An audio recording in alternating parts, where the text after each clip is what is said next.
Some fruits names. Okay. Grapes, mango, ఇంకా guava, papaya, grapes, guava guava, ఇంకా అంతేనా?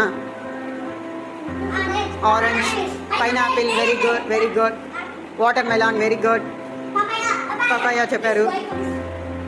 ఇంకా సపోటా, గ్రేప్స్. మరి ఇప్పుడు ఏ ఫ్రూట్స్ ఎలా తింటామో చెప్పండి. యాపిల్ ఎలా తింటాం? బైట్ చేస్తాం. Okay, very good. మరి బనానా? ఇప్పుడు దాన్ని ఏమంటాం? పీల్. ఓకేనా? ఇంకా ఇంకా ఆరెంజ్ కూడా ఏం చేస్తాం? పీల్ చేస్తాం. ఇంకా ఇంకేం చెప్పారు మీరు? వాటర్ మెలాన్ ఎలా తింటాం? ఓహో, అంత పెద్ద కత్తి ఎత్తుతావు నువ్వు కిరణ్.